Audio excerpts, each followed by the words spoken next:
Welcome to Unique Cars TV. We've gathered together the 4 top-shelf Aussie muscle cars of the early 70s. Well, this is the comparison that every Australian muscle car enthusiast wanted to see in the 70s, but of course it never happened.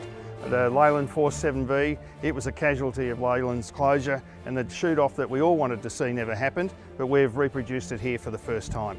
These cars had become more than Bathurst races by the early 70s, and there was a very strong market for an Executive Express, a GT with the biggest V8 you could get, and these cars are representative of that. We see 2 old school cars, leaf spring rear ends, 2 new school cars that we're going to take them into the 70s with coil spring rear ends and alloy V8. They're going to be very different, and we'll see just how much difference the change in mechanical specification makes.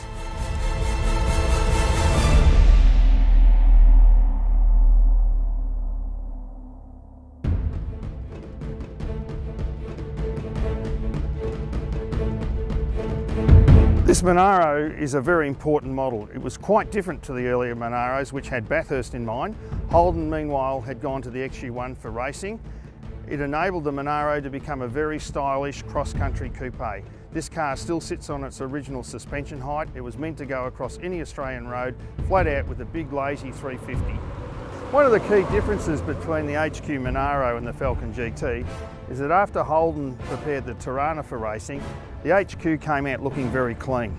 It has a clean Chevrolet Pontiac look, and Leo Pruno had just come out of Opel when he designed the front, so it has that nice blend of American and European appearance about it, and it's basically left very clean because they didn't race this car.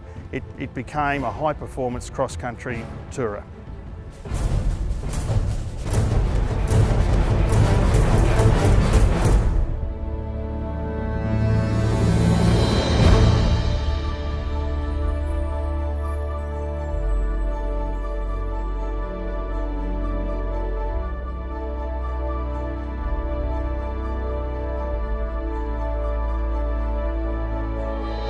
This Charger E55 is a special car.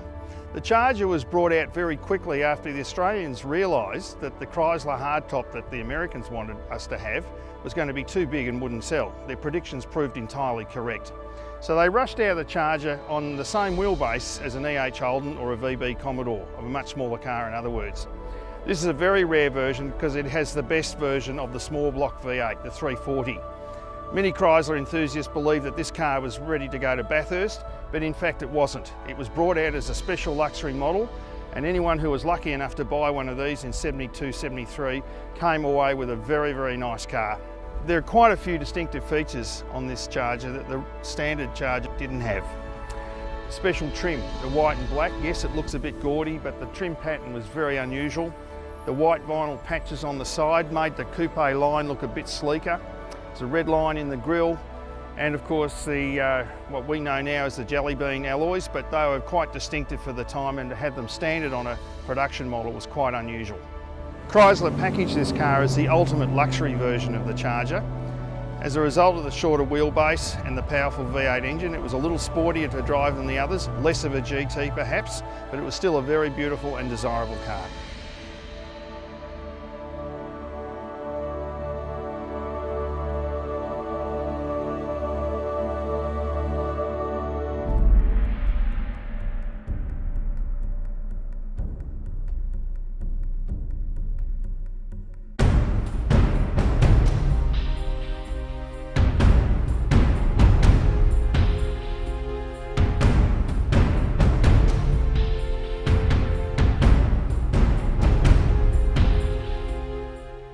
The XA-GT was what Australian designers believed Australians would want to cover this big country.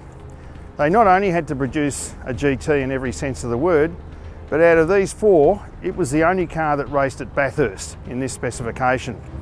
The pumped out rear guards was a very late addition and makes this car look quite different, and you can see its competition heritage in its appearance. Because the XA-GT would become the foundations of Ford's racing effort, it has many race details on the car. You've got the ducts and the rally panels on the front, you have the wide and rear wheel arches, you have the driving lights. It was prepared for the track as well as the road.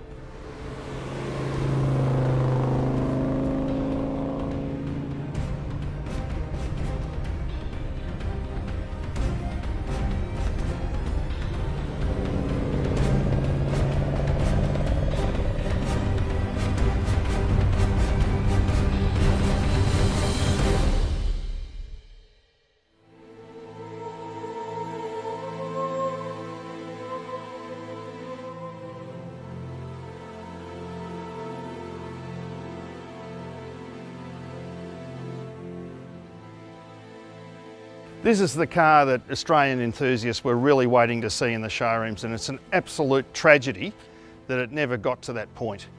Only 10 escaped the crusher, and this is one of them. Very special car. It was going to take the coupe concept to the next level. It had a liftback when all the others had boots. It has plenty of interior space.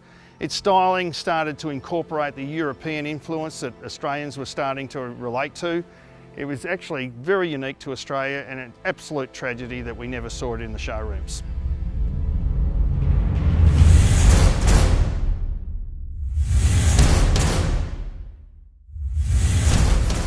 There's quite a few interesting features that this car carried over from the P76 that it was based on.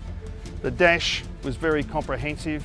It had rack and pinion steering when all Australian cars up to that point didn't have. Flush bonded windscreen, concealed windscreen wipers, and again the lift back. It had coil spring rear suspension. The V8 was all aluminium, which provided optimum weight distribution, so what it lacked in power it made up in balance. It was a very special car, and it would have been an absolute delight if we saw it on the road.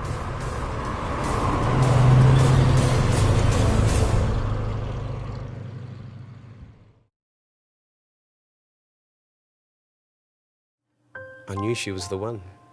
The heart's going a million miles an hour, the mouth's dry. It's love, mate. Pure and simple. In '71, this was the fastest four-door car in the world. Back then you could pick one up for a bit over $4,000. Insurance, it's got to be Shannon's. No one knows your passion like Shannon's. And with our multi-vehicle discount, you can even cover your daily drive. So call Shannon's on 13 46 46. Shannon's, insurance for motoring enthusiasts.